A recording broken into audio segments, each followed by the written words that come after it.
Hello and welcome to the Scoutcast from Fantasy Football Scouts. My name is Joe.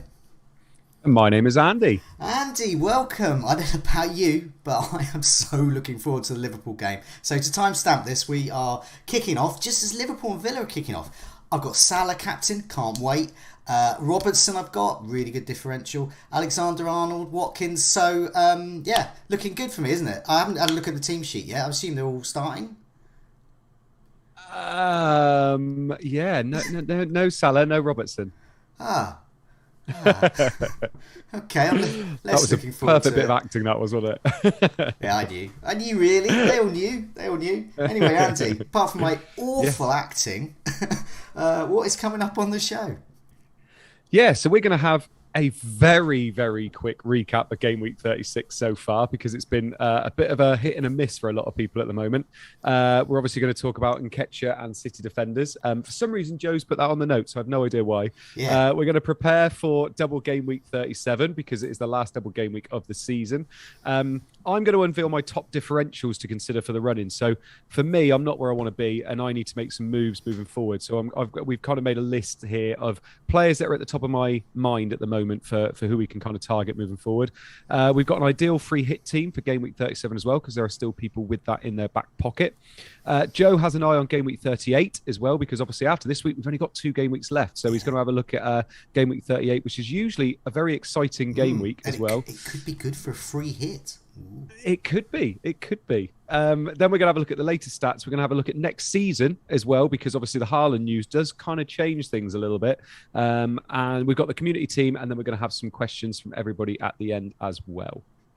Excellent stuff. I'm hoping everyone can see and hear us all right. There's the live chat is already busy. We've got FPL Big Head, FPL Spartans. Oh, FPL Spartans was in the live chat for the captaincy video, and I mentioned Cornet in there, and he urged me not to, so I won't mention him. Although I just have, but anyway, I won't mention him again. Maybe. Keith, Forever QPR FPL, thanks so much for joining us early on. Rayhan has just dipped in as well. Hello, Joe and Andy. First time catching the Scoutcast live. With first time, and you get free mention from me saying that. They're all free, those mentions. Everything's free. But thanks a lot for joining us. So let's have a quick look at Game Week 36 so far. I was about to swear, but I'm not going to. It's been interesting, hasn't it? It hasn't been a something show at all. Here is me. So I'm actually on a green arrow. I'm up to 60. You're catching me up, Joe. I know, I'm catching you up. I'm on 66,986. I've actually gone up about 24 places. No, even less than that. No, I've gone up 16 places, which is pretty much grey arrow, isn't it? I mean, pretty much. If you're 66, it's quite close. You got 12 places. So yeah, I'm just on a green arrow. I'm on 49, but I took a hit. So I've got Ramsdale in goal, Alexander-Arnold and Robertson. Rudiger only got me lots of blanks there. Cancelo, who I brought in, 9 points, thank you. Kulusevski blank, Saka blank. Son got me a nice goal. Salah captain, and I think his 4 points is it, maybe. Ollie Watkins I've got, which is great. And I've got Nketiah as well. And Villa have just scored. Andy, are you about to tell me who has scored for Villa? You mentioned it before the stream, actually. Is it Coutinho? David Luiz. Did I say Douglas Luiz? I said... Douglas Luiz, sorry, not David Luiz. David Luiz. David Luiz has just steamed up to Liverpool just because he's got Salah triple captain, probably. Lovely stuff. So, yes, I did say that I hope Liverpool get humiliated and lose, because obviously all of my players Klopp has decided to bench. And I did actually say I hope Douglas Luiz scores, and also Conser. I would like to see a hat-trick from him as well. It's good news. Haha, that's what happens when you bench all of our players. Anyway, I've got Nketiah in, and on my bench I've got Dewsbury Hall, the Lord, Dubravka, Ben Davis, and Broja. So I've planned my bench well so far. All 11 played. I've got much less for the second half of this double game week. On a hit roll at the moment, Bruno and Woods are Son. captain and Watkins the week before, and Werner and White this week to Cancelo and Nketiah. So I'm up to about 41 net gain from those two hits so far, and I'm up about 50k places. So I'm quite pleased with that so far, and I'm probably going to take another hit, so I'm probably going to ruin the run now. But anyway, that's me. Quite good. Grey Arrow. Woohoo. Andy, Good, how has your good. game week been so far? Not overly good. I won't lie. I had 9 players play at one point with 0 returns. I was really, really struggling, along with a lot of people, to be honest. And then, so I brought in Gordon for Martinelli, and I brought in Cancelo for Rudiger. So I'm actually up. I think I'm like a point up on after the hit, which is not too bad, to be honest. And I wanted Cancelo moving forward, and he was a big player that I wanted in because he was going to hurt me if I didn't own him. I didn't like not owning him. So I had Ramsdale in goal. How they conceded to Leeds, 10-man down, I don't get it. Laporte got a goal, lovely stuff. Robertson doesn't play tonight, didn't get a clean sheet at the weekend either. James, yeah, Reece James. Cancelo obviously got an assist and looked like he could have got Reece James symbolises all our seasons collectively. Every week it's don't get rid of Reece James, don't get rid of Reece James, and every week he gets you a 1-pointer. It's unbelievable. Then I've got Saka, Kulusevski, Salah captain, brilliant. Coutinho didn't start, Gordon did nothing, Kane did nothing either. So apart from Laporte and Cancelo, just struggling all over the pitch, to be perfectly honest. It was a rough week. Obviously, not owning Son scored against Liverpool, and Nketiah was the big one. Obviously, he got a brace, but then Arsenal really struggled to create much after that. So apart from Martinelli, maybe. So yeah, I'm not overly happy. I'm not where I want to be. I've dropped down outside of 20k now, which I didn't think was possible when I was about 13k a couple of weeks ago. So yeah, struggling a little bit at the moment, but I know what I want to do moving forward. So just got to try and have a few targets for the last 2 game weeks, really. Definitely. So we've got lots of sort of draft free hit teams as well. But one of the things we are going to show a bit later is your top tips for players to get in for the season running that can get you up the rankings. And conveniently, did you deliberately send me a list of 11? Did you count them, or you just these? Do you know what? I counted them, and I had 10, and I was like, I'll give one away now. I put Ake on there just as my 11th man because I thought it'd be quite nice to have 11. Exactly. Well, this is great because I can call them the 11th hour 11. These are the 11th hour. These are going to save our seasons, so we'll have that a bit later. But hello, Matip has just equalised for Liverpool with a Van Dijk assist. So the defender's coming up there. Luckily, I did see the team sheet, so my acting probably didn't fool anyone. And I moved my captain in Sky, so the weekly Sky mention, to Van Dijk. So I'm very pleased with that. There you go. So I've got an assist there for my captain in Sky. So let's have a bit of sort of looking ahead first. So we're just going to put a cheeky discussion about Haaland in. It's been confirmed that he's joining Man City, and I think this is a game changer. And I think lots of people say we've been here before. For example, Werner going to Chelsea, or Lukaku and Ronaldo coming into the Premier League this season rather. And of course, we've always had Harry Kane. But I think it's different because it's City. City have not got a striker. Haaland's stats are hugely impressive. I think he's different. And in terms of City looking for an Aguero replacement, even though they'll say Aguero is irreplaceable, I think they may have found their man, and if they have, I want to be there for him. So whatever he costs next season, which will probably be about 12 million, 11.5 if we're lucky, I would like to get him in because it's easier to get rid of him than it is to get him in, and so I think it changes the way we construct our teams to this season, and it's something we've got to cast our minds back to when we couldn't get premium strikers. So I'll put Haaland's stats up. This is the Bundesliga for the last 3 seasons. 2019 to this year. 66 matches, 61 goals, 15 assists. I also heard on the radio the other day that if you combine his clubs for country and also cup games, he has a goal or an assist every 73 minutes. this is a bit more this is a bit different. There are good strikers, and then there's this. This is a machine, and so already off the bat, I'm looking at premium striker. You've got to have one of Son or Salah, or both. But how can you get both and him and have all the expensive defenders? So anyway, that's why that's why I think it's a game changer. I think we have to completely rejig how we think about budget. What do you think? What did you think when you saw this news? And did you look ahead to next season like I did and think, how am I going to afford him? Yeah, I mean, it's going to be hard to not start with him. I'm going to give you a few counter arguments because I think you have to. Yeah. But my initial thoughts were, it is a game changer in terms of Man City for the last 2 or 3 years have needed that Aguero type figure up. They've needed it because there are some games where, a bit like Arsenal used to do quite a few years ago, they would float around the box and just not have that finishing product and not have that selfish player up front that would finish it off. And I feel like Haaland's going to be that guy. And like you said, you start with a player like that because it's a lot harder to get them in your team because if he's not going to be 70-80% owned to start with, and people are going to be getting him in their team, even if he just scores a goal. And straight away, that price is going to go up. And it's going to go up 0.1, 0.2, 0.3, whatever it is.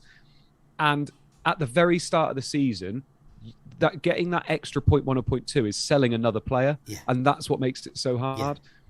The counter arguments for me is, if you look at those stats, so I've got some different stats on here. I've got the stats for him each season. He's never played a full season. No. He's not playing full seasons. He is a massive bloke. He's so tall and he's so quick. But the problem is too big to play. But he gets injured all the time. And he reminds me an awful lot of someone like Michael Owen, where he came onto the scene young, but he was constantly getting injured. And that makes me want to get him in even more. Don't get me wrong. When he's fit, he's going to be elite and he's going to be brilliant and he's going to be the player you want. But he is going to be getting injured a lot. Well, we've already seen it. He's 21 years old and he's getting injured constantly already. Too massive. It's just too. When he is that is literally it. Yeah, his body just can't sustain what he does on the pitch. Developed to such the density that is required for his giant physique.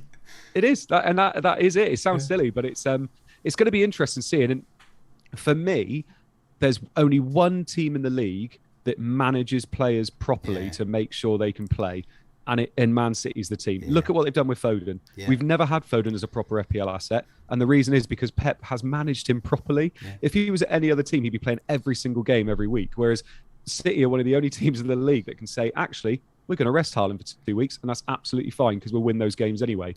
And you want Haaland at someone like Arsenal, where he's going to play every single game, and he'll probably still score the same amount as he does at City, but it's going to be like a Mahrez. That kind of concentrated games where he scores is going to be, you're going to want him in those periods he's fit in playing. But it's still City. He's still going to be rested for games. He's not going to be playing 36 games. With the goal involved 38 games every 73 minutes, and with 5 subs next season, so this is going to be a game changer as well. Yep. So suddenly, say for example, so Salah's been benched tonight. So they've got so Liverpool already have got such strength in depth. They've got Jota, they've got Firmino, they've got Diaz, they've got Mane, Salah. All of them can play now.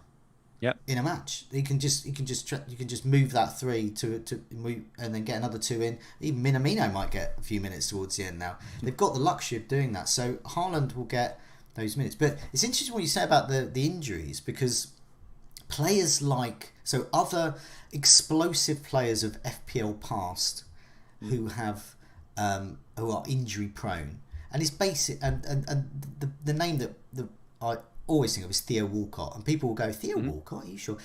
Back in the day, Theo Walcott was unbelievable. He used to get some really good returns, and but he was also get injured. So you get him in, whatever he was, say 9 million for example, and you get him in, gets injured, okay, transfer him out, gets fit again, bring him back in again. Haaland, so that's why it's a game changer, because I always sort of want a Haaland shaped space in my team, I think. Whereas this season I haven't. So before we came on air, I was asking you to name your forward line in game week 1, and mine was Ings, Tony, and Antonio, and I've never gone that cheap before. It was 3 kind of mid-price strikers, and I didn't have a premium there. And also, I've only really had premiums for I don't have a premium striker at the moment. I've had Kane for a few weeks. I've had Ronaldo for a few weeks. I think I've had Lukaku once or twice. But apart from that, so that's why it's a bit of a game changer, I think, in terms of our structure. Not necessarily the players, but just the structure. I think it alters things. And people won't be owning Kane. I'd be very, very surprised people start with Haaland and Kane, because Son is going to be either equal to price in Kane or slightly cheaper. Yeah. Salah's going to be there as well still, and Mane, Diaz, Jota. And I'm just looking at it and thinking, I don't think you can own both. And it's going to be very, very interesting to see what happens if City start with a tough fixture schedule and Spurs is a nice fixture schedule, whether people still go Haaland or they go Kane and then try and make the switch. Or it's going to be really interesting. I think like this season, I got Kane in and then I got rid, and now I've got Son. And that's the way it should be, because Son simply gets more points because he's a midfielder. No, because he's a midfielder, he gets more points for a goal. He gets, and also the way they're set up, the way Kane play. So, for example, that goal against Liverpool was classic. Kane completely made it, passed it to Sessegnon. Sessegnon passes it to Son. Son scores. Sessegnon gets assist. Kane gets nothing. Yeah, it was all Kane. Kane created it, did the whole thing. Yeah. It's going to be interesting moving forward. I think something's changed a little bit with Son and Kane this year. I feel like Son's a lot more selfish and he is going for it a bit more. They're still exactly the same in terms of stats, but it's going to be interesting next year. Well, that's it. Yeah, but I think Son's going to be the one, because I don't think people are going to own Haaland and Kane, and Son just makes more sense. But Son's not going to be as cheap as he was this year. So this season, Game Week 1, I went for 2 premium mids, because that's what you can afford by having a good other players. This season, I'll probably want Son. I'd want Haaland. What happens with Salah? I'd want him as well. So then someone's got to go. Anyway, I just thought it's the kind of thing I don't think we're going to be having that premium defence like we've got at the moment. No. Well, but that's what it used to be like. That's what FPL used to be. It was, how many 4.5 defenders can I get in, and maybe like John Terry or Leighton Baines or something like that, wasn't it? It used to be it's like the Greenfields. All of this, son. This all used to be Connor Cody. All of this used to be Lundstrom. But it did. For as far as the eye could see, 3 or 4 there was Nicky Shorey. But it's weird how it's happened like that. It's weird how the last 2 or 3 seasons, I'm assuming it's because Liverpool and City are just in their own monopoly at the top. We just want all their players. And I feel like it is going back to what it used to be like, where we're not going to be able to afford all these players. And you're going to have these cheapos, because you're going to want Haaland, Son, Salah. But you know what? And trying to find those bargains elsewhere is going to be the game. But that was, I kind of like that time. Because that time for me says, who should I've got Drogba, Lampard, Gerrard, Ronaldo to get. So you have to get those cheap players in. And that is where being part of, the fantasy football scout community, and being part of that FPL community, and you can get those players in, those cheaper players in. And there's so many of them, and there'll be so much choice. But, hopefully it won't make things the same. We'll all have, whoever the new John Lundstrom is, we'll all have the new Nicky Shorey. Well, and also, this is what makes FPL fun, is because I still now have a romantic link to Linvoy Primus, because he was one of my ultimate differentials back in the day. When Pompey. The Portsmouth. Sol Campbell, Pompey Glenn Johnson. Primus. Yeah, exactly. Well, used to love it. Oh, yeah. David James in goal. I mean, this is jumpers for goalpost stuff we're getting here. I used to live quite near Fran Park. It was very nice. We're here to talk about Game Week 37, but I think it's quite interesting. Not 20 years ago. We're talking about 20 years ago and next year, but meanwhile, everyone's tuning in to talk about Game Week 37. So, shall I just hand it over to you now? And I've got... I'll put the first graphic up, which is the fixtures. So I don't know if you want to go through them. They're in the notes and on the screen at the moment. Lovely. So, Yep, I've got the notes up, so that's brilliant. So, so Game Week 37, the fixture ticker shows that Aston Villa are top. They've got Crystal Palace and Burnley at home. Then we've got Everton, Brentford and Crystal Palace at home. I mean, they're 2 lovely ones. I think if people are on free hit, they're going to have a lot of Villa and a lot of Everton in their teams. Then we've got Crystal Palace with Aston Villa and Everton away.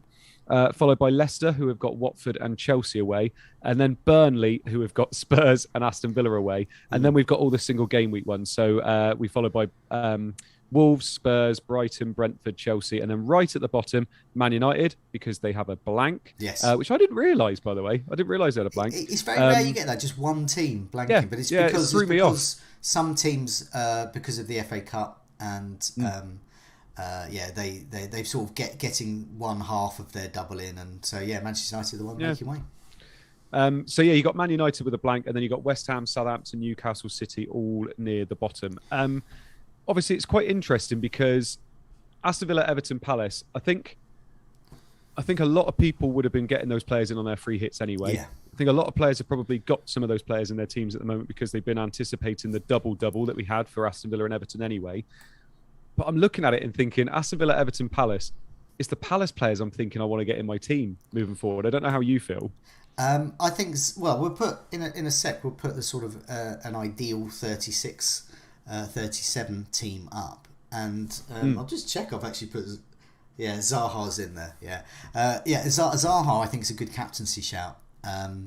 He's pretty good. He's good in double game weeks. Always he's basically got a penalty every other game, or basically by penalty I mean he's got a goal which is basically one of those Palace have one shot on goal and that he scores it kind of annoying games in him every couple of games. But he is still the main man. He's and Villa and Everton their defence is definitely there for the taking. Even cut price Liverpool tonight with their depleted squad managed to score against Villa tonight. So if they can, sure Palace can. So I think you're right there. With Villa, well, I got Watkins in for this run, and obviously I think anyone who's got Ings in, I think should be quite happy. And to be honest, Coutinho has just signed a contract for Villa. He's playing tonight. It could mean that Buendia gets one of these games though. So I think Coutinho may be an issue. Certainly not captainable. But and then there's Everton with Charlison. I'd look at the Everton fixture. I think Brentford's tough and Crystal Palace could be tough, but it depends if is it Gahey is possibly injured, and if he is, that's good news for the Villa and the Everton attackers. But the best news came out today from Watford. So Everton are playing Watford. So there's nothing we can do about a game week 30-16. But you've got Richarlison, or anyone who's got Richarlison will be licking because Watford are bad, and they're going to get even worse if you can imagine. Almost all of their first team are injured, and so they can't play. And so he's got. I saw the sort of lineup. It's going to. I've never heard of them. Just never. Yeah. It's the most championship side. Big time. Even the names oozed championship. So anyway, there could be some goals there. So if you've got Richarlison, happy days. I've got. Actually, we had some questions, didn't we, from the community. So Jack Brokenshire was saying it's now time to finally bite the bullet and get in Son. He would have to take Salah out now. So that is a consideration, not just for free hitters, but for those with just transfers to make. So, I mean, you don't own Son. You have Salah. I've got Kane. So, do you know what I'm looking at? I've got Kane and Kulusevski. And obviously, they haven't covered Son in the last couple of weeks. But they've got Burnley at home. Burnley are awful defensively at the moment. They concede so many chances. And I'm looking at it. For me, I think if you don't own Son and you're not where you want to be, Son is not going to get you where you want to be. Right. That's my problem. Unless you captain him. If you captain him, then obviously that makes a bit of a difference. But I mean, I captained him last week. I got 40k green arrow, so it definitely does pay to captain him. But yes, just own him. No, he was the main man. 38-point captaincy. It's how easy it is to get to him now as well. Unless you are jumping off KDB and going straight to Son, and that was always your plan. I feel like, okay. There could even be the question mark of, do you get rid of Salah for Son now? Which is interesting because Salah, I mean, I don't know what's going on there at the moment, but, in terms of priorities with the league, whether they think the league's gone and they all need rests in the league, I don't know.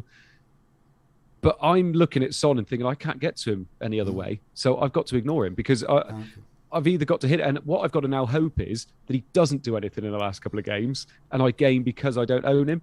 But he's got Burnley and Norwich, so it's going to be a big ask. All I've got to hope is that someone like Kane is going to be my differential moving forward. But the fixtures are nice, and obviously, if you own Son and you own a few Spurs, I think you're going to have some nice last fixtures to go there. It's a tough one. If you feel like you need to get to Son and you can get to him easily, I get it. But even if it's for a hit, I just worry that you're not going to get the games you want. It is a question. You want to rise up the rankings, or well, maybe. Ali, Jamie Vardy on a free hit to go with Richarlison and Watkins. So this could be Jamie Vardy coming in anyway. Could play. He's got a goal in him.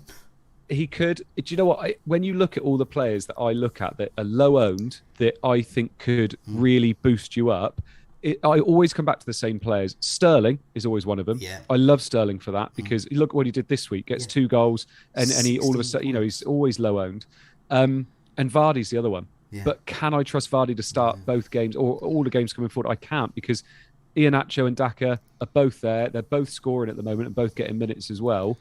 And I worry that Vardy's not going to get the minutes to have the impact you want. But he is that player. If he's guaranteed to play, then yes, he is that player you want to get in your team. But I don't think he is. I'm just going to turn a light on, by the way. Okay. Getting a bit dark here. Okay. Well, I mean, there was another question we got from Ron, who was talking about best free hit punts to take.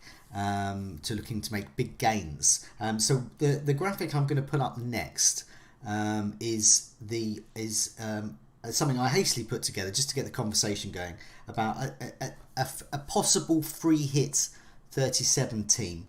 And these are the sort of players to get in. So Andy, I'm just going to put this team up here. I don't know if you want to go through them.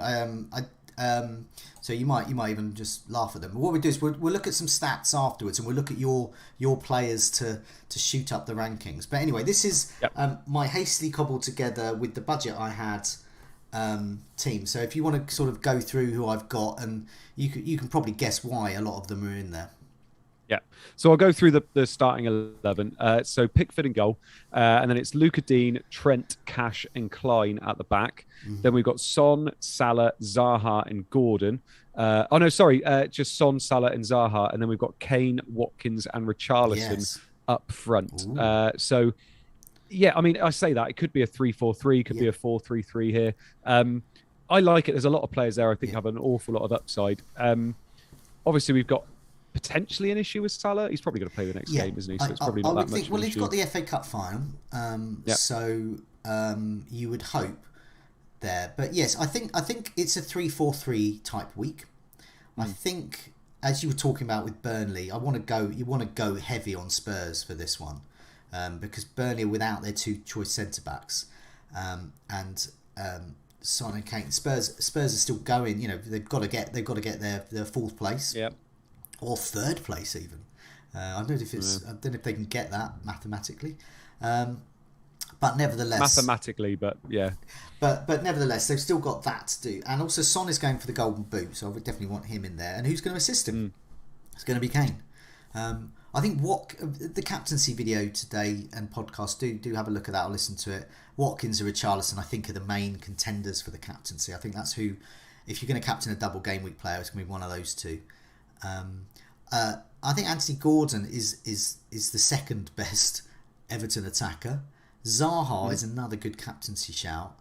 Salah is your shield, and Son and Kane are your shields. I think if you wanted to get the most out of Son, you could captain him instead of Watkins or Richarlison. I think he's a really viable captaincy option. And then at the back, Luca Dean and Cash I think are really good for attacking outlets. So I've got did some stats on chances created over the last 4 matches amongst defenders, and Luca Dean is top for his last 4 matches. He's created 10 chances.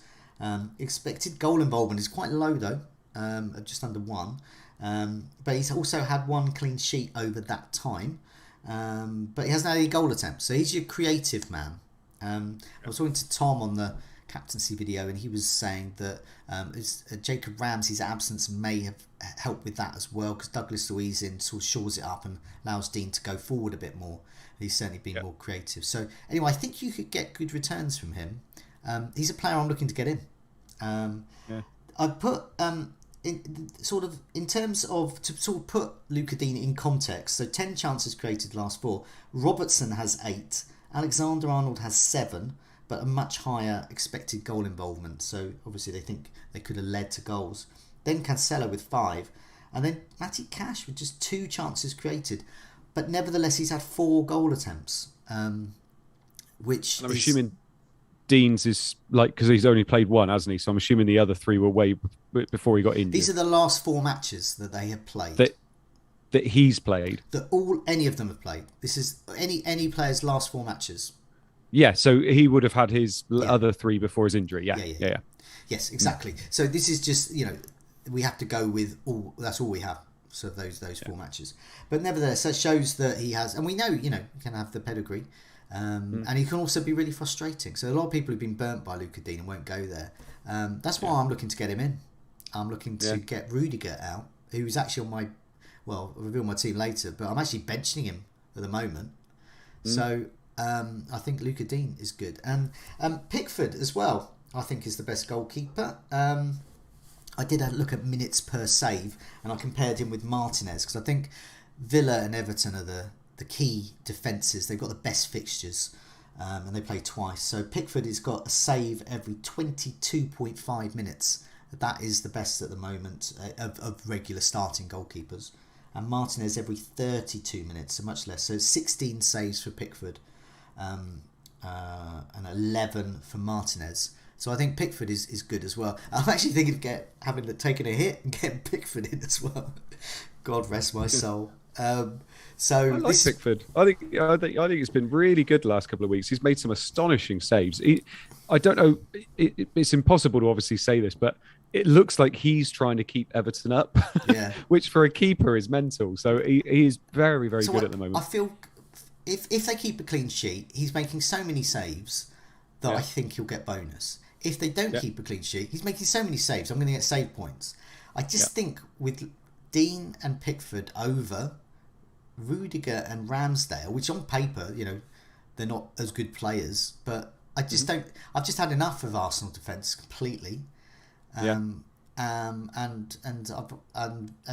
Rudiger, I don't even know if Rudiger's going to play. I mean, he's off to Real Madrid, so maybe. Yeah. I mean, anyway, so that's what I'm thinking there. But there's choices there. So if you don't go Kane, you can really beef up your midfield a bit more there. But I think in terms, you could do. I'm not sure.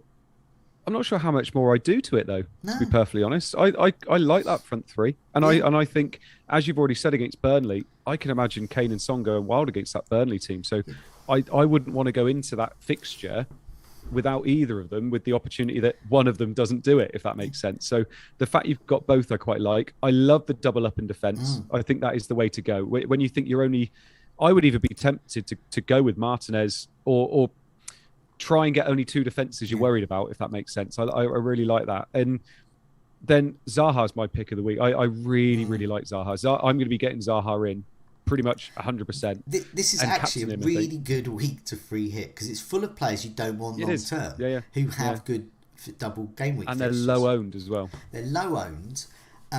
So, and also you can do other things. Who has Son and Kane? Well, very few people. But you can do that for one-off week. You can completely overhaul your team structure just for a little bit, and just have that. And also, if you've got maybe one of Watkins and Richarlison, you can get both. These are going to be well captained. I think it's when Weghorst was really, it was hugely captained. His effective ownership was like 150%, and I was quite surprised.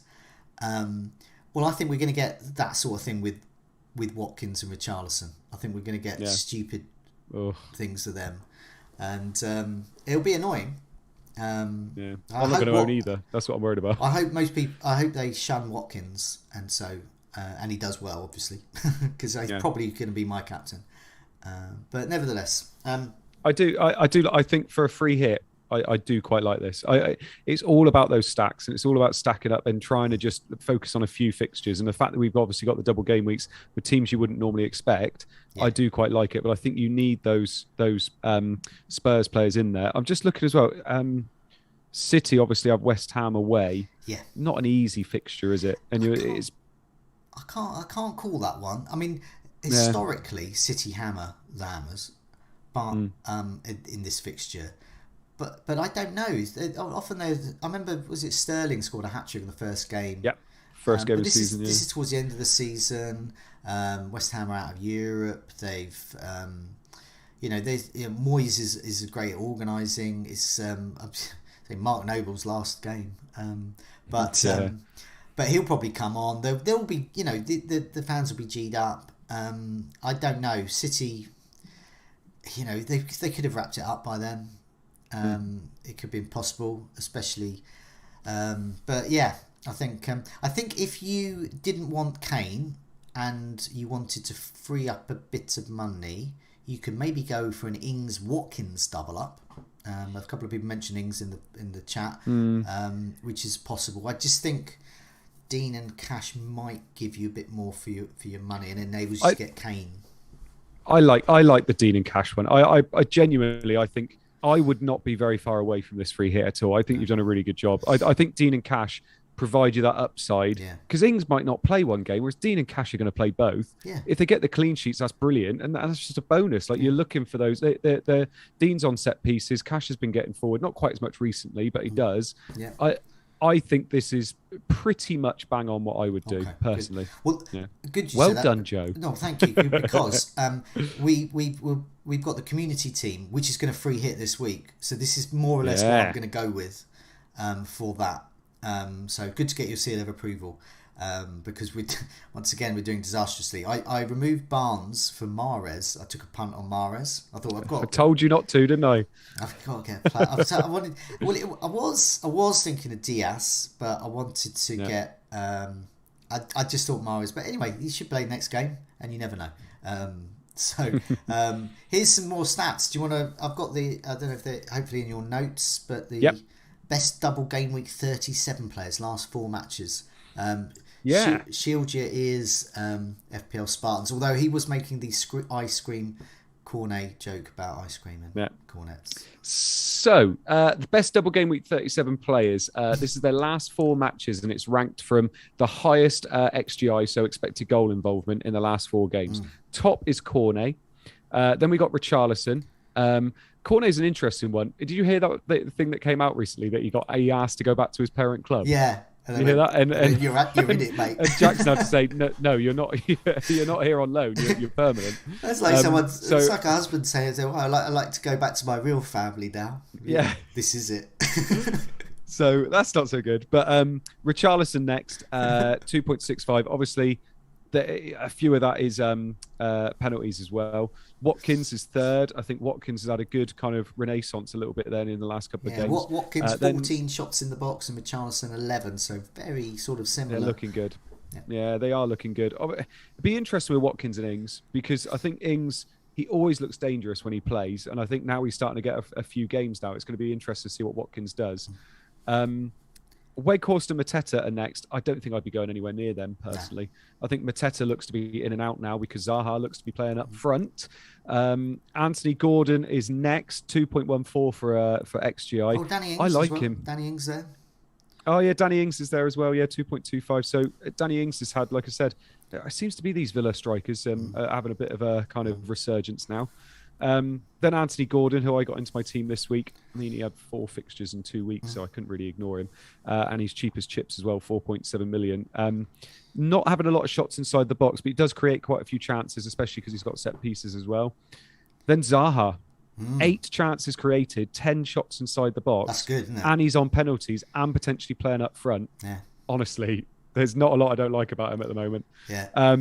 And then Rodriguez, McNeil, and Maddison, who is back fit and will be playing this midweek. So Maddison's somebody that should always be kind of on the periphery of your ideas. For me, looking at that, I mean, it's the players you've already got in the free hit. It's Richarlison, Watkins, Ings, I think, should be in the conversation. Yeah. Gordon and Zaha, they're the ones I'm going to be looking at. I'm thinking they're top of I want them in my team list. And at the moment, it's only Gordon I own. So Richarlison is somebody I really want, but I don't think I can get to him. And Zaha's the one I'm most probably going to be getting. Definitely. I've just seen another chat saying no mention of Ings. We keep mentioning Danny Ings. We think he's great. And we mentioned him last week. He was top of the goals imminent table. So hopefully those people followed that and got his points. But yeah, I mean, all of these players as well, they're all differentials, especially if you captain them. You know, the likes of Gordon, Zaha, you know, even Watkins and Richarlison, who will be well owned, but you know, if you've captained them, you could get a good return. I'd be a little bit careful thinking about differentials in terms of like I thought Nketiah was a differential. Top 20k, he was 50% owned this week. But it's 50% owned around my rank as well. It's crazy. Like I was shocked when I saw that. I thought he was at least going to be like 20% owned. Maybe I needed his haul just to break even, and without it, I'd have had a massive red arrow. But yeah, he didn't get the haul I was hoping in terms of rank rise. But it's nice to get that. Sam's just mentioned the chat, by the way, and this is literally what I was just about to say. The good thing is, if you're not free hitting this week, these players are so low owned. Yeah. It's not going to make a massive dent to your rank if you don't free hit. The only thing is, what you're going to be hoping is those template players that they're not playing, so the Cancellos, the Laportes, people like that, if they do have a good game week, then free hitters are going to be a little bit annoyed and not really get the gains that they're wanting. So I quite like it as a free hit week, personally. But also, if you're not on free hit, it's not too bad. I don't think there's too many players that I own, if I was free hitting, that I would be sorry to... Like, I'm going to play Saka and Nketiah this week. I own them. I'm not free hitting. But if I was free hitting, I would quite happily substitute them for Watkins, Richarlison, etc. And just go with that. I would feel comfortable with that. I've got a couple more tables to put up before we have a look at your Andy's 11th hour 11. So, yeah, do you want to go through this one? This is the most attacking teams. Who are the teams that we should be piling in on? Yeah, so best attacks from the last 4 matches. So this is the expected goals. City are above and beyond anybody else. They've scored 17 goals and their expected goals is 11.39. So they're overperforming, but they have got XG that's like 3 more than anybody else. Yeah. So they are far and away the best team. Obviously, the same thing that's been with City all season is their goals are spread out as well. So although their XG is high, it's spread out all across the midfield, and then the midfield is rotated like mad all the time anyway. So a bit of a tough one to touch there. Chelsea are second, but they've only scored 4 goals. So they're creating chances, but they are not converting them. So 8.87 is their XGI, but they've only scored 4. Arsenal, on the other hand, are overperforming. They've scored 11, but they're not creating as much. But they are third. Then Burnley, which is very interesting. They've only scored 6, but they are creating chances. Then Liverpool, West Ham, Brighton. And right at the bottom, Leeds, who I still think they look devoid of all ideas and then still managed to score against Arsenal. Leeds are bottom with only 3.1 XG and they've scored 4. And then Leicester, Norwich, Wolves, Newcastle and Spurs towards the bottom as well. But Son is, as they say, and many people hate the phrase, a stats buster. Just needs that one chance. He really is. And I think it's interesting that in terms of Kane and Son obviously have quite nice stats. They have just played Liverpool, obviously, but Son he's the new Vardy, isn't he? In terms of he doesn't need a lot of chances in order to tuck him away. So it's interesting. I think Newcastle, Wolves, Norwich, and Leicester being down there. Leicester being down there is an interesting one. Yeah. Because people with Maddison and that is moving from Maddison to Zaha or Coutinho, someone like that, a good move, and it's an interesting one to talk about, I think. I've got the next one here. Worst defences. So this was on the captaincy video and podcast as well. So these are the defences we should be targeting. So yeah, who are the worst defences then? Yeah, so I think everybody can guess who the top 2 are. So Watford and Norwich are the worst. Watford have conceded 10, Norwich conceded 12. Watford XG conceded is 10.75 and Norwich is just over 9. I mean, basically they're conceding chances and they're conceding goals, which is perfect when you're targeting them. And obviously Spurs do have Norwich in the last game week as well. Wolves are third. Now, Wolves have been quite bad all year in terms of conceding chances, but they are conceding the goals now too. Then Leeds, which is probably to be expected as well. Man United are 5th. Away from home, we're just conceding goals. Like, we're just bleeding goals all the time. You know, I'm not... Don't, Joe. I'm not, Don't, Joe. I'm not even going to mention... Stop it. Hang on. No, here we go. I won't mention it. I'm not going to get the scarf. I'm not going to... I was listening to it on the radio and I was just laughing. It's got to the point where I just laugh now. Well, you were really good. No, you were really good. That's the thing that you should console yourself in. It's not that Manchester United are awful and the worst they've ever been in the Premier League. It's not that. It's the fact that Brighton are incredible.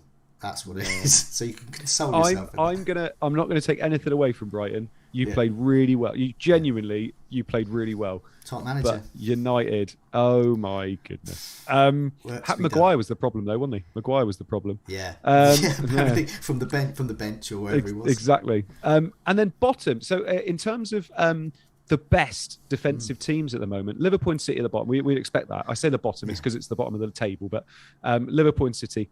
Then Crystal Palace, a third. Crystal Palace are not conceding a lot of chances at the moment. They're not conceding goals. They're not conceding a lot of chances.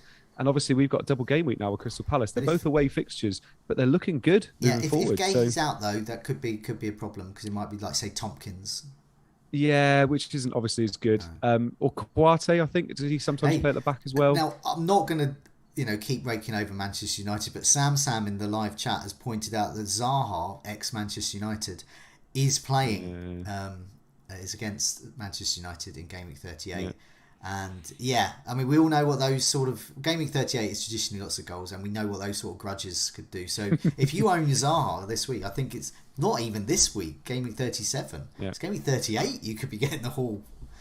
The X narrative is strong in that one, I must admit. And then it's Spurs and then Aston Villa. So interesting that Aston Villa and Crystal Palace are in the top 5 for defence in the last 4 games. And obviously they have double game weeks this week. So not a bad shout. So Leicester play Watford, which is intriguing because Watford are the worst defence, and even their worst team, they've now substituted that fine with a completely Championship side. James Maddison, Vardy, these are, if you want to roll the dice, that's them. So let's have a look now at the scrolling down my notes. Oh, here it is. Andy's 11th hour 11. So these is 37 and 38 combined. This is the players to get in. Run through it.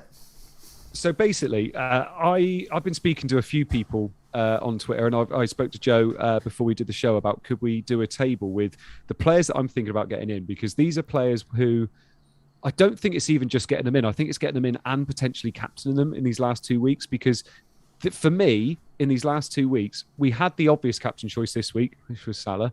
And now we've got the potential to go a bit differential. And I feel like that's where, if you manage to get on one of these and it works, I feel like it can give you that rank gain that you potentially want. You're not going to be wanting to get in someone like Son and captain, because I don't feel like you're going to be getting that EO that you really want from it, basically. So these are the kind of players where they're either doing very well at the moment, they've got nice fixtures coming up, and they can bang when you want them to. They're not players that are just going to do nothing, that get you one goal and then do nothing else. They could potentially get you some hauls. Don't get me wrong. Like I said, there are players here that are gambles. That's the big thing about some of these players as well. They're gambles that not a lot of other people are going to be going for, but you can get them in and think, yes, here we go. They've done what I've wanted them to. It was a gamble, but it's worked. And I've gained, if you're 20k like I am, you might gain 5-6k out of it. And all of a sudden you're at 14k with another game week to go. So Trossard's at the top. Trossard's at the top because this is ranked in XGI goal involvement. Yes. Last four. Yeah. In the last 4. Trossard has been low-key unbelievable in the last 4 games.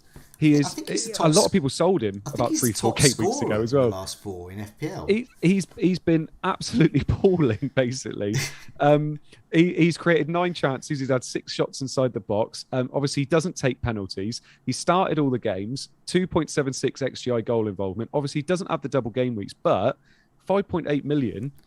If it weren't for the double game weeks, I think people would be looking at him a hell of a lot more. Yeah. When he's in form, he's a great player. And obviously, at the moment, he's on a purple patch. So he should be in people's minds. Yeah. Danny Ings is second because Watkins is in a lot of people's minds. So if people are going for Watkins, why not go for someone like Danny Ings? He's 7.7 million. He's created 5 chances and had 12 shots inside the box in his last 4 games. And his XGI goal involvement is above 2, which I think is pretty good as well. And on pens. And he's on pens, and he's got a double game week as well. And loads of tattoos. Then you've got Ivan Toney. Every time I watch Toney, I really like Toney. I think Brentford have got 2 nice fixtures coming up. They look in good form. They've obviously just absolutely battered Southampton as well. He is my Game Week 38 transfer. All being well. I'm not surprised. Ollie Watkins plays Man City. I can move him to Toney. And I may even follow your advice here and captain him. Yeah. I think a lot of people will be going Richarlison to Toney as well. I think a lot of people will be doing that if they have him. Yeah. I think Tony's really good entry on this list because Brentford at home, final game. Like we saw what Brentford did to Arsenal first game.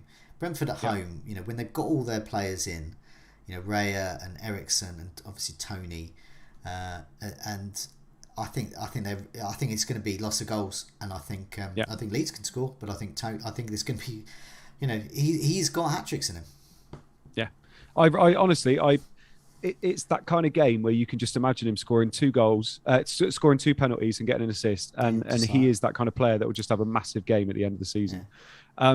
Anthony Gordon's next. I think he is sneaking into a lot of teams, but if you are thinking about taking a -4 to upgrade somewhere else, get Anthony Gordon in. You know, downgrade someone like Saka, Martinelli, someone high owned that you don't think is going to score a lot of goals moving forward. Get Gordon in and upgrade somebody else. I think it's a good move. Yeah. Zaha, he's so high up on my list at the moment. Playing up front on penalties. Crystal Palace have got nice fixtures. He's got a double game week, got a nice last fixture as well. I think he's got to be high up on a lot of people's list. Yeah. He is getting the goal involvements as well, 1.93 in his last 4 games. And in those, he only had 3 starts as well. And he's going to be getting the starts moving forward. 8 chances created in the last 4 games, 10 shots in the box. Lovely. If you wanted that double up with Tony, Ericsson as well. Ericsson's playing every game, got all the set pieces, quality player. Exactly. That's exactly it.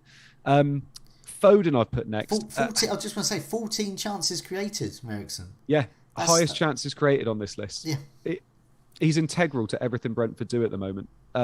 He's a little bit, he comes across a little bit like James Ward-Prowse at times in terms of he's putting a lot of things into the box that aren't getting converted, but when it goes right, he's perfect. Then I've got Foden next.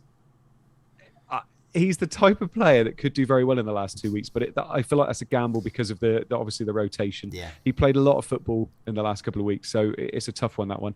Daka's next, massive gamble. If you fancy, basically, Daka's there as you could get one of the Leicester forwards and just hope they get the majority of the minutes, and then you could be onto a winner there, but it's a real risk. I don't think I go Vardy because of the price, but if you have an inkling that Daka or Iheanacho could be the ones there, I think you could go for those. Now, my next one is one of my favourite ones as well. Eze or Elise as well, who I could also have had on this list. Yeah. Both getting the minutes for Palace, both looking very good.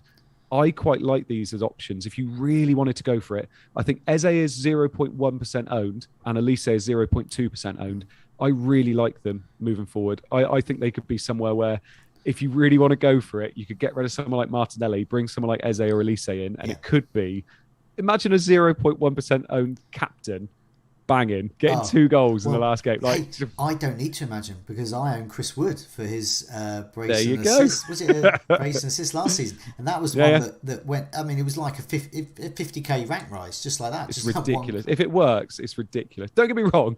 A lot of these are probably going to blank, but these are the kind of players you can look at. By sorting by expected goal involvement, it's interesting how it shows that the stats back up what we're thinking about the player, that we can see they're nailed on this and those types of things. And you know, it is interesting that Ings, Tony, Trossard, you know, Zaha, you know, are higher up there than the likes of say Eze, who we don't know fully where he's going to start, and the next 2 that you've got on the list as well. But although the next one is definitely nailed, I would say. Yes. So the next one is Luca Dean. So Luca Dean.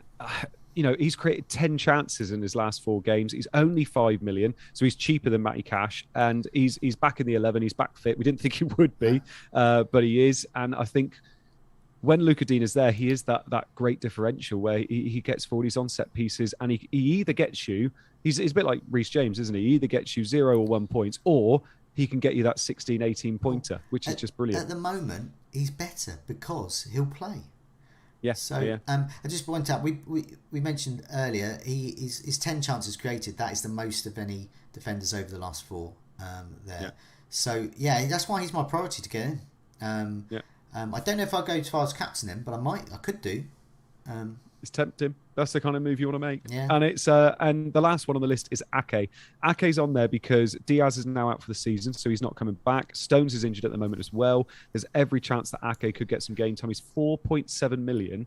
And if you can downgrade, if you had Diaz and you wanted to downgrade him someone like Ake and take that risk, and you can then have triple defense or something like that. Triple defense is a lovely little differential moving into the last couple of games. So I feel like there are options. Like I said, I'm looking at all these kind of moves because I'm not where I want to be. I'm not going to be getting Son, so I want to get somebody in that I can captain and could move up the ranks moving forward. And like I said, Zaha is so high up on my list, he's poking out the roof. Yeah. So, so I'll just get my mouse to work again. Yeah, I think Ake is a really good enabler that can get you points and the odd goal in him as well. Yeah, he does. Points. Yeah. So, say you've got, say in my case, Rudiger, or you've got Reece James or Alonso, or just a defender that's a bit more that you want to get rid of. You can use him as an enabler, and that could be enough money to get yourself a Zaha, get yourself a Watkins or a Charlison or a Tony or whoever. So yeah, no, I think it's a good list. I think these are low owned options. Usually, so often around this time of year, I'll do a sort of an unfashionable 11 as well, and some of these are kind of unfashionable picks as well. There's no one quite. Yeah. Oh yeah, big time. And I really don't want people looking at this list thinking, why has he picked these players? Like, these aren't players you wouldn't normally have. But with 2 weeks left, which is all we've got left, and you really, this is the kind of moves you want to make, in my opinion. You don't want to be getting in those players at 70, 80% owned, 120% owned EO. You want those players that are going to be fun to own for 2 weeks, because that's all we've got left. And I feel like this is a list it's not an exhaustive list. This isn't everybody, but these are the players that I'm looking at. So also with Villa, say Matty Cash would have been popular in those that maybe wildcarded a little while ago or made transfers, and so Luca Dean sort of come back surprisingly. So won't be in many teams. That's why he's quite an interesting asset. So obviously this takes into account fixtures in 38. So I've got those fixtures up on the screen. So. And then I've also got an ideal 38 free hit team, but also useful for us who are chipless at the moment. So yeah, big pictures of Son next to this one, all happy and smiley, because in top of the fixture tree is Tottenham away to down and out Norwich. Son could be going for the Golden Boot in this game if they get a penalty. I know last week I was saying that Kane would do all sorts of things to make sure he never ever gives up penalties, but you never know. If Son needs one more goal, Salah's been subbed off. Son needs a goal to get the Golden Boot. Don't see it. Kane would. Oh, that would be cruel. That would be cruel. Don't see it. Anyway, he doesn't. He don't need penalties. He's brilliant. So Son and Kane are options for the captaincy, and I would definitely be looking to include one or both. Definitely Son. Next, Arsenal home to Everton. I think is a great fixture for the likes of Nketiah, Saka. Chelsea at home to Watford. So that could be good. It could be a Pulisic game. There's certain Chelsea players you could take a bit of a gamble on there, but I do think Mason Mount could be good for this one if he's going to play. Who's going to be involved, who's on set pieces. Newcastle against Burnley, I think, is interesting. Newcastle away, so that could be a time for some of those Newcastle players to say, "Hey, keep me when you get the more expensive players." Trippier came on again as well, didn't he, in the last game? There we go. Could be good. Brentford against Leeds. This is a game I really like the look of, just because it's a classic final day game. They started with a bang. They're here. They're staying in the Premier League. They've got great attacking players. They've got the creativity in Eriksen now, and they've got Leeds coming to town, who are possibly championship bound by then. But nevertheless, I think it's a great home game. Then you've got obviously Leeds against Brentford is considered easy for them. I don't think so. Leicester against Southampton. Burnley against Newcastle, obviously.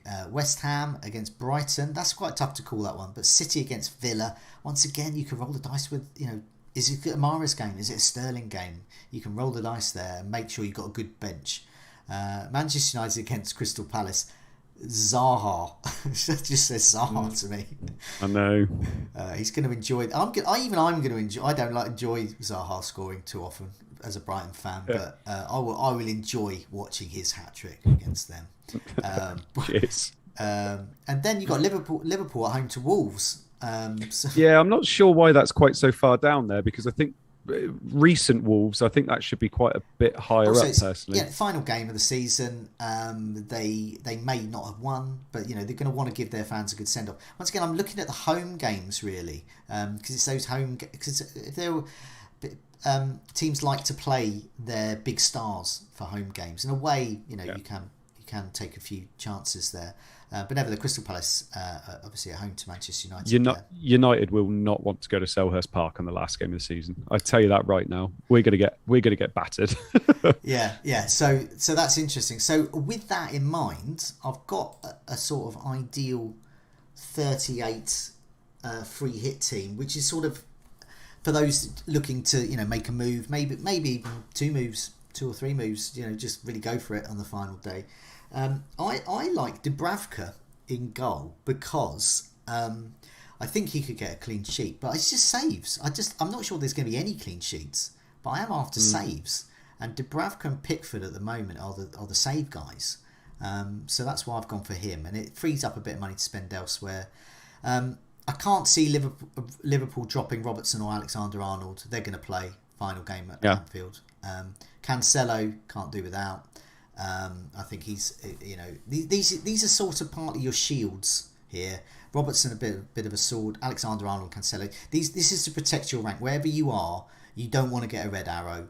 These will help you ensure you don't get a red arrow by having these well-owned players. But you don't want a whole, as you were saying, Andy, with those players you mentioned.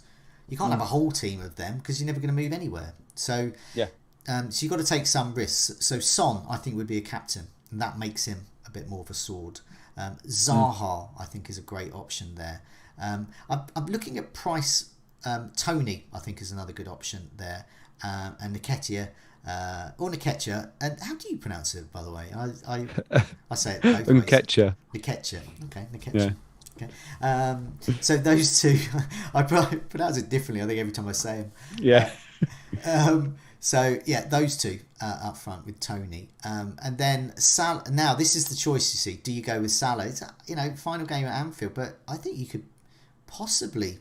I think it'd be a big risk in terms of getting a red arrow, and I don't think you need Saka and Nketiah. No. So this is why Saka or Mount could become, say, Foden. So I'm thinking sort of price points here. But for me, I think that double Liverpool defence, Tony, Son, and Zaha, they're my locks. Yeah. But the rest are up for grabs. And so this is quite. I think this is to budget. So. Some might better afford like $500,000 more, $1 million more, or be $500,000 short. But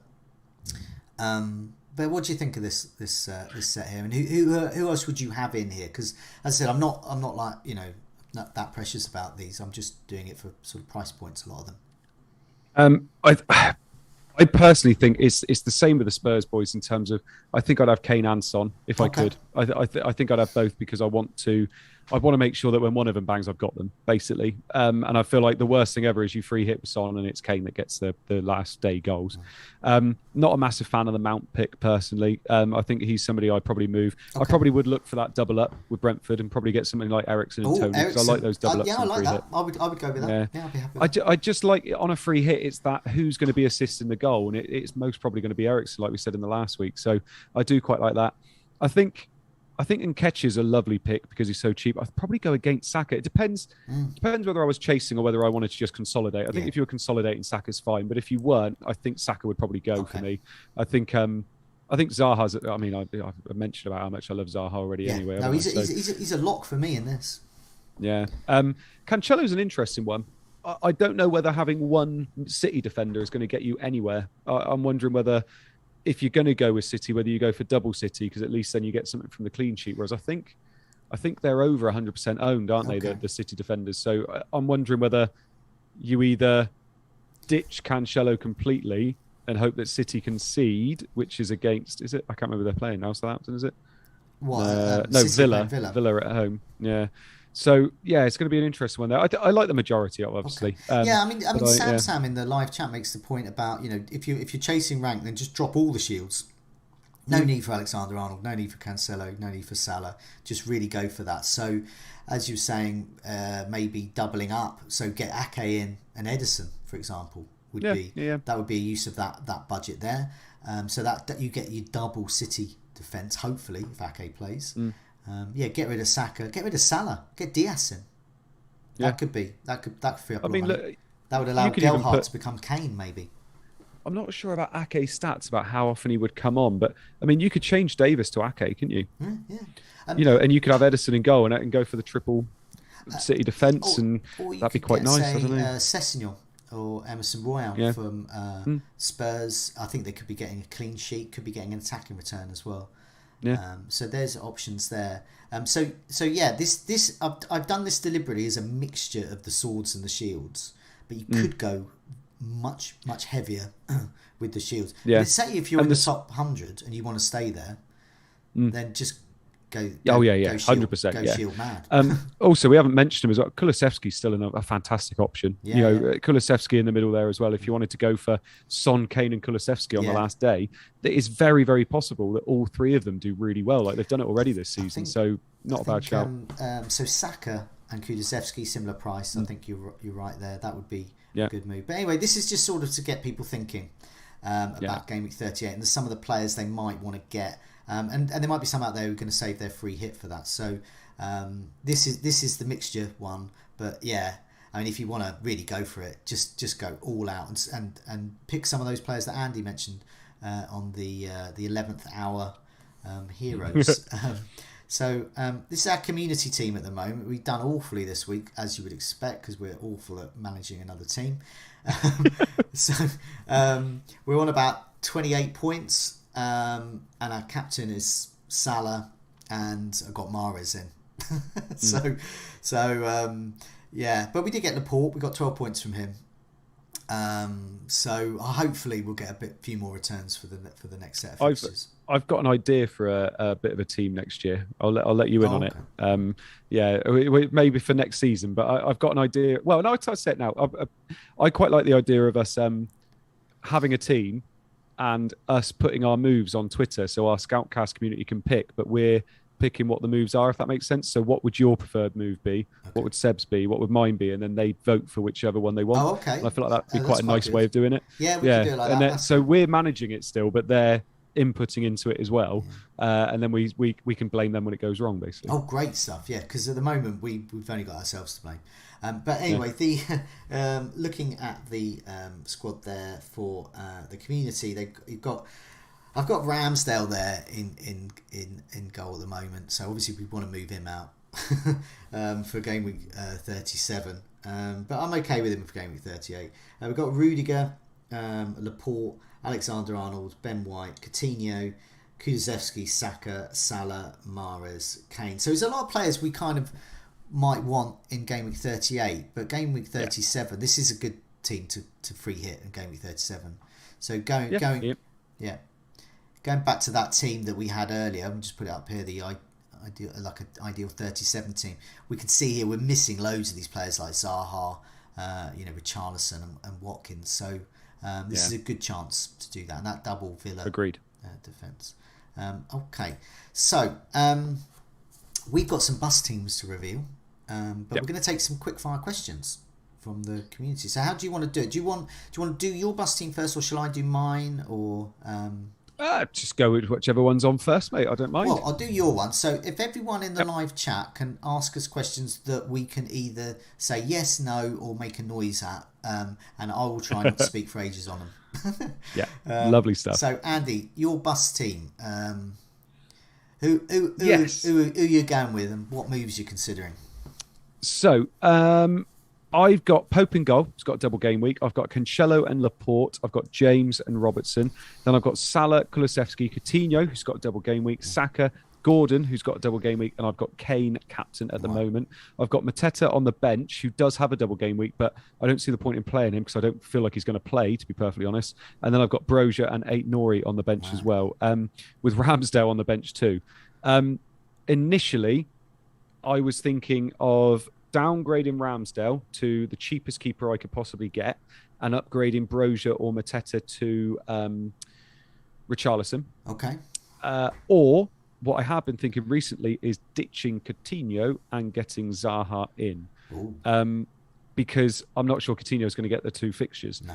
The other thing I could do is ditch somebody like Saka and get Zaha in. I really want Zaha because I want him to be my captain. And Richarlison, I feel like it's going to be tough to get to him. So I'm kind of caught a little bit as to what to do at the moment. I want Zaha. Coutinho seems like the most obvious to get to. Kulusevski and Saka, I don't want to lose. The other option, which I am weighing up, is do I lose Salah?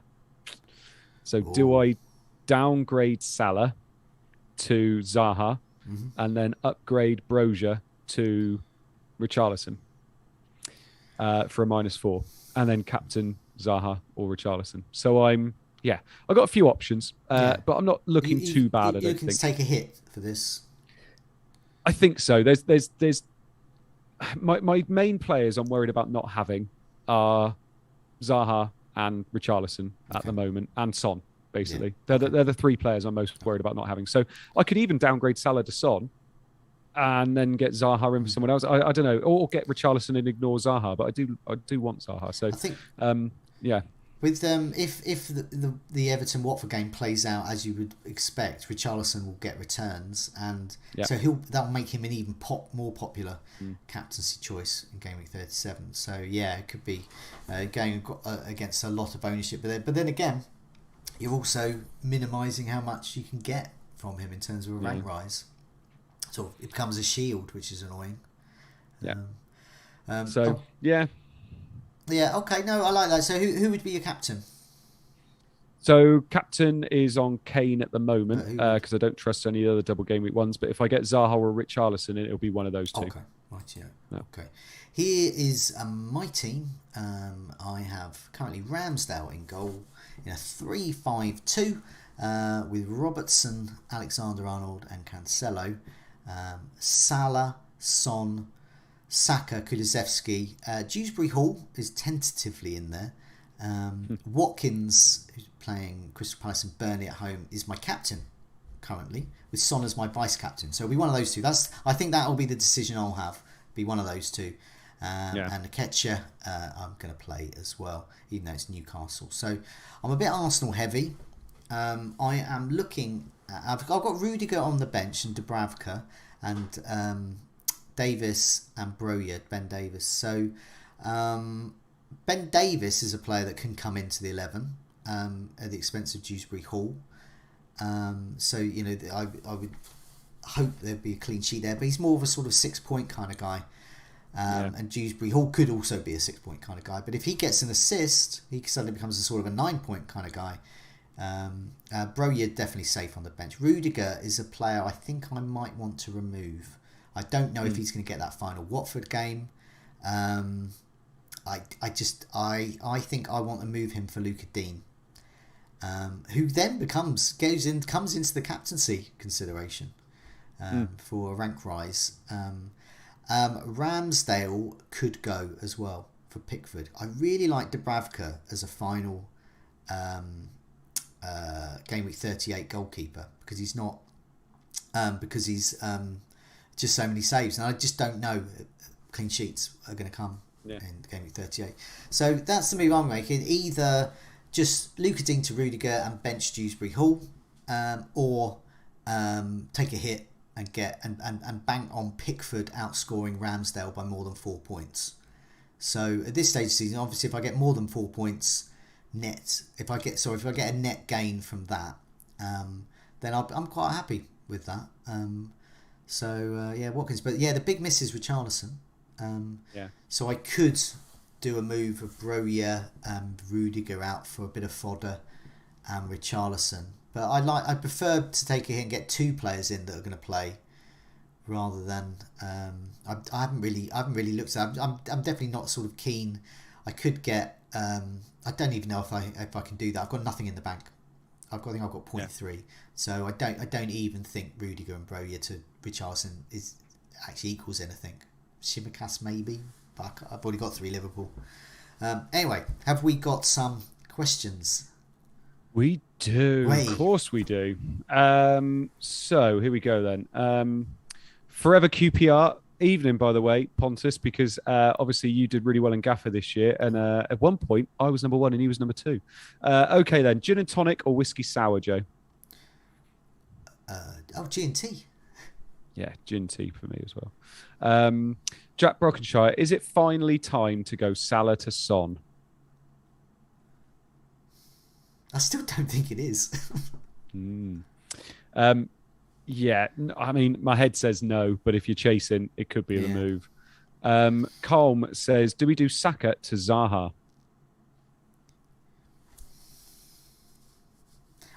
Must be someone else. Yeah. But I do think Zaha's good. It's tough because Saka has a nice fixture in the last game week as well. That's the problem. But I don't hate the move. Bush Boy says, would you double up on Watkins and Ings in free hit 37? You mentioned that earlier, didn't you? Yeah.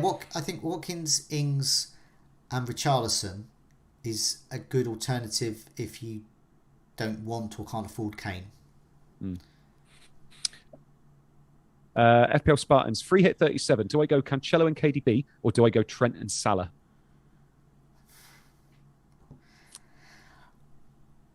Bit of both. KDB and a Liverpool defender. Mix it up. KDB and Trent. I prefer KDB, I think. Yeah. Do you?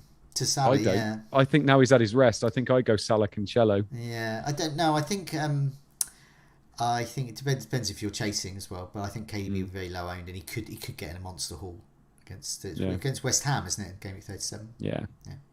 Yeah. So I think I go Trent. I think they're both good. I mean, good. It's one of those ones where it doesn't matter what you do; they're both good.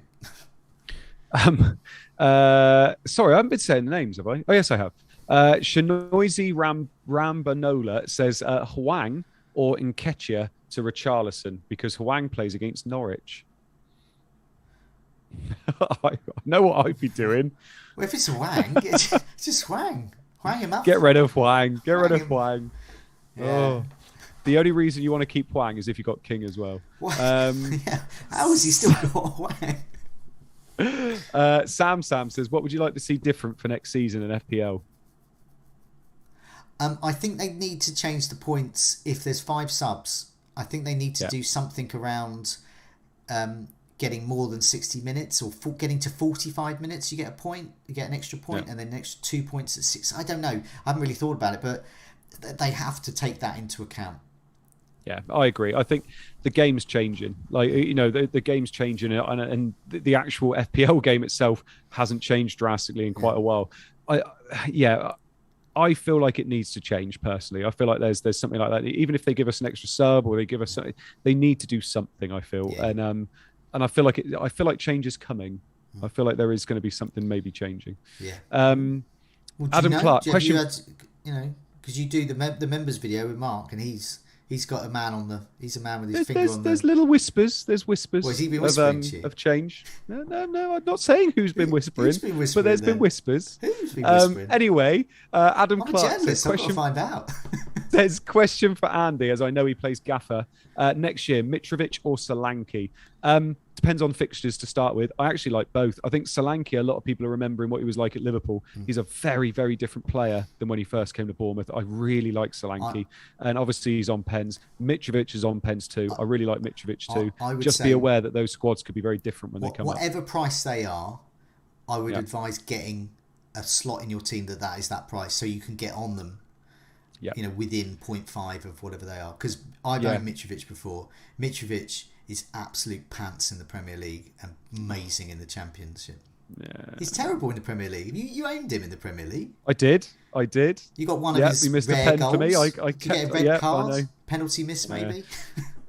They're both good players. The teams are made to try and get goals out of those two players. So they are the kind of strikers you want. They're just like Tony in terms of, they are the strikers you want in a promoted team. But yeah, it's going to be interesting. For me, it depends on the fixtures basically for which one I'd start with. I have an open mind about getting Mitrovic, but he's been in the Premier League enough to know that he's not Premier League. Sam, question for Andy. Again, should Man United keep Ronaldo for next season? To be honest, I am genuinely in two minds because one half of my mind is saying he's one of the only professional players we've got at the moment, one of the only ones that has the actual work ethic and winning ethic that you're going to be hard to find that anywhere else. But the other side of me is thinking, do we just cut our losses in terms of he takes up a lot of wages, he's old, he's not the future. But what manager wouldn't want somebody like Ronaldo leading a line? The only issue is if he doesn't suit Ten Hag's system, I think you've got to get rid. There's no point bringing somebody in like Ten Hag saying we're going to completely do what you're saying us to do and then keep someone like Ronaldo if he doesn't fit the system. So, I'm kind of caught in two minds, really. I've seen another question from Camsey about using a transfer on selling Ramsdale. Seems low impact. Yeah, it does. But in a double game week, how many times has one of the top scorers been the goalkeeper? How many times have we seen Pope, Jack Butland, blooming Guita as well has done it. And the fixtures are so good for Villa and Everton. I do think you're going to get significant returns from them. And with Pickford, he has the saves as well. But yes, I do see his point ordinarily, but I do think for a double game week, I think it is worth it because we've seen that so many times. And one day I'm going to captain one of these goalkeepers in a double game week because how many times do you see that 20-point haul and you think, De Gea used to do that a lot. De Gea, yeah. By the way, just another little bit on Fulham, and people can save this and throw it in my face next year if they want to. I feel like this is going to be a different Fulham team to what we're used to seeing in the Prem. A good one. The reason is because the last 2 years they've got promoted. They did it through the playoffs. They had hardly any time to get their team ready. And they made really bad signings. Whereas this year, with a different manager, I feel like it could be a little bit different. So for me, I think they're going to survive. And I think they're going to do okay. Not pull up trees, but I feel like they're going to do okay. And you can throw that back in my face when they finish bottom of the table next year if you want to. But I feel like they could be okay. I feel Bournemouth are going to struggle, though. I don't like Scotty Parker at all. So I feel like Fulham might do okay. Okay, so who do you think is the other team that's going to go up? I think Forest. So I do like Forest. Okay. Yeah, they've got the players. They've got that individual quality that I quite like. Because it's Luton. I think if they came up to the Prem, they'd be targeted every single week. Oh, yeah. They've got some okay players, to be fair. Is it? Can't remember the player at the back now. Is it McKenzie? Can't remember what his name is now. And they got Adebayo up front, obviously. And then Sheffield United. They haven't got a lot. I think Luton used to have Steve Fozzie Foster from Brighton's early 80s team for a little while. I think. There you go. He had a massive perm and a headband, and he was giant. So we'll see. It's we'll see. I think Forest will be the ones that go up. Okay. Yeah. Well, I think promoted strikers can be good. And Mitrovic could be this time around. So I definitely keep an open mind. That's why I went with Tony beginning this season. I think if they've got good fixtures, whichever's got good fixtures, if Fulham have great fixtures, then that'll be an easy move because I don't think it's going to be that pricey. And we've got we go to the top of the show again. Haaland's got to come in. Do we bother with Salah, Son, Jesus to Arsenal? That could be tempting. But and I think a lot of teams are going to be upping their game in terms of their strikers, and we're all going to see that with City. So suddenly, it's not all going to be about cheap strikers. It's going to be about maybe spending a bit more. So tough decisions. Any more questions? Bush Boy basically just asked, by the way, any thoughts on Forest? If Forest do come up, Brennan Johnson, their winger, if he comes in at something like 5 million, lovely player to own. Garner, who's on loan from United, if they come up, I would not be shocked at all if he goes back on loan there. He creates an awful lot. If he comes in at 4.5 million, he's a lovely little enabler. And Jed Spence is the other one. Jed Spence, right back. Lovely player. He's an absolute tank. Bursts forward from right back. Yeah. Obviously, you won't want him in the away games, but in the home games, he's going to be expected to get forward too. He looks sort of ready.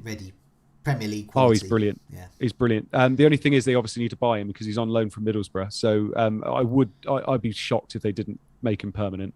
And then Samba in goals, he's a good keeper as well. Okay. So he's got to be looking at those bargains for next year. We definitely need those cheaper assets because it's going to be difficult to get them all in as it is every season, but a little bit trickier next year, I think, in terms of strikers. And anyone else? Any other questions or? No, I think we're all good. We're all done. Good stuff. It's been an interesting Scoutcast in terms of preparing for 37 and 38. And yeah, we'll have a think about my goalkeeper move that Kamsi's put that fear of doubt in my mind. But we never know. But in the meantime, it's a goodbye from me. And it's a goodbye from me. Goodbye all.